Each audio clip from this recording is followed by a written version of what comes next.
good afternoon.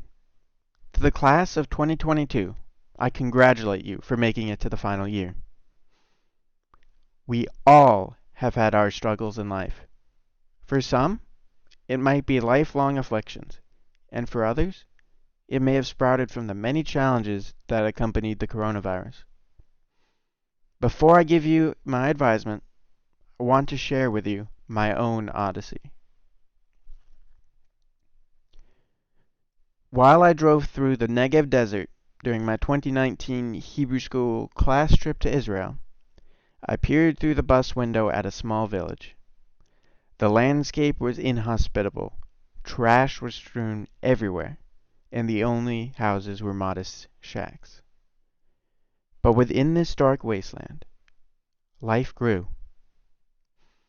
A small plot of the lushest green grass and a couple of the largest, most bountiful trees I had ever seen flourished despite the sand and dust surrounding them.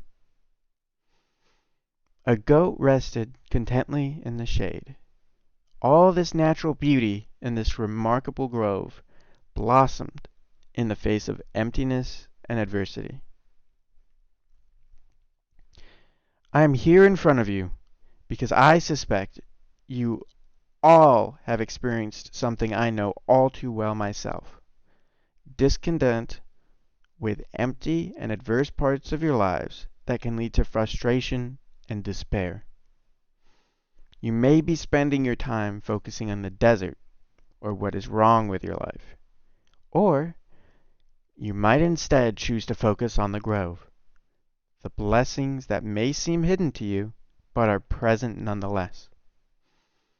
Even though I'm only 18, my focus on the grove has been my life's journey. Before I go any further, I'd like to take you for a moment into my personal desert, which is vast and complex. I have a large collection of problems because of my underlying mitochondrial disease, which has diminished my body's ability to function. My collective symptoms are severe nausea and vomiting, immeasurable burning stomach pain, and a defenseless immune system. I experience painful muscle spasms as well as weakness in my legs. I've got both bleeding and clotting abnormalities. I have been hospitalized countless times and I've had several operations, including on my stomach. I have involvement of my cerebellum, cerebellum in my brain, which affects my speech and balance. My core muscles are weak, so I have trouble standing straight. When I was young, I suffered from acute life-threatening events from reflux, meaning I just couldn't breathe. I could not eat until I was 3 because my mouth was too weak and I would choke. And it was only after spending 2 months in a rehab hospital strengthening my mouth and literally learning how to chew that I finally began to eat. And now, virtually every time I eat for the past 10 years triggers terrible nausea and pain. So as you could imagine, my attempts at being normal have not gone so well. I've always heard that everyone is special, and have been generally okay with not fitting into the usual concepts of normal. However, I have consistently missed out on activities that many people take for granted, and that's been rough. For example, it wasn't until 10th grade that I was in school full-time. My non-existent immune system has caused me to miss out on so many overnight trips that would have furthered my bond with my friends. In addition to my activities, I've missed out on much of my childhood in general. And yet, despite the vast desert that has been my illness, I eventually found my grove. In 9th grade, I had an epiphany. Rather than looking at everything that's bad with my life, I began focusing on the good, starting with the blessings of my family and my friends. Leaving myself open to receive the love and support of my family and friends and others around me has helped me to cope with the physical and mental challenges of my illness. One example is my amazing mother. She put her life on hold and dedicated herself to researching my disease. She challenges my doctors to get me the best treatment. She always has my back, makes me feel safe, and fosters so much of my current strength. I look forward to the day when I can pay this forward to someone else. My father has also always stood behind me. He has worked to secure funding for research into my disease and guided the NIH to further research mitochondrial disease.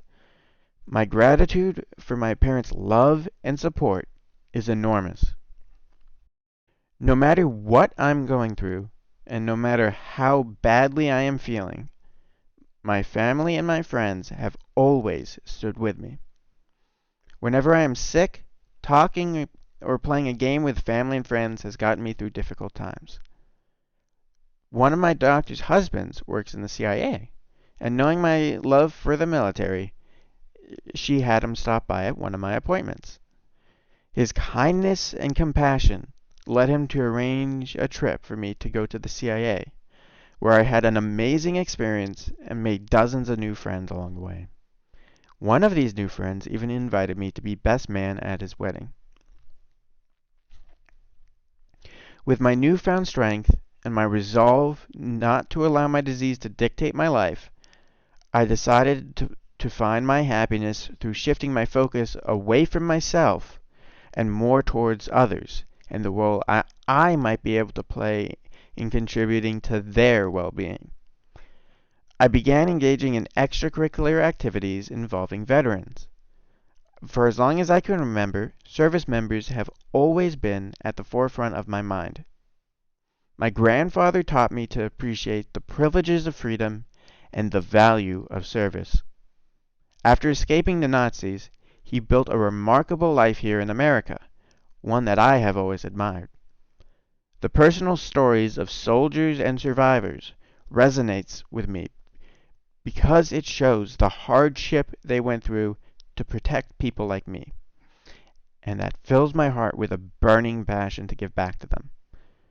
When I don't find methods of helping myself, helping others is always a worthy filler. It is extremely rewarding and healing to help others with problems that can be fixed, especially when I can't fix my own.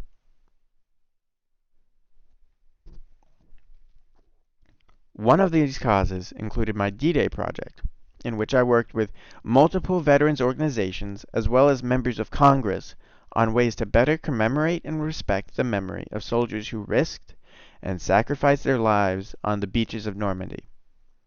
Another is to push back against the health consequences to veterans of being exposed to toxic burn pits, a health problem that just recently took the life of one of my dearest friends and mentors.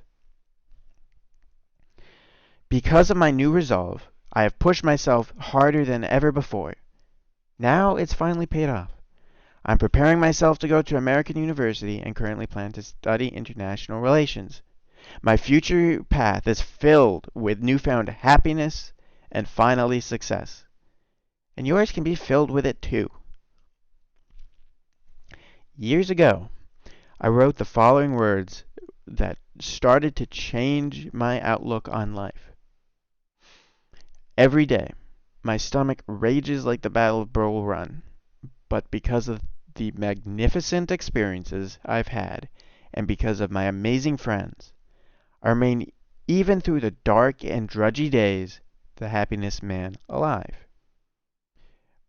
My willingness to remain open to receive the support of others and giving back to them has given me the strength to carry on. I honestly do not know where I would be without the opportunity to do meaningful work and have the love and embrace of those who care for me. Everyone in this class, everyone in the high school, and in fact everyone in the world has their own set of challenges to face.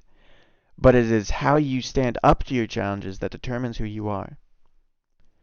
Whatever your challenges are in life, I hope you might be able to learn something from my own experiences and to find happiness and healing in your own grove, which could be a hidden oasis for you in the middle of your desert. Thank you.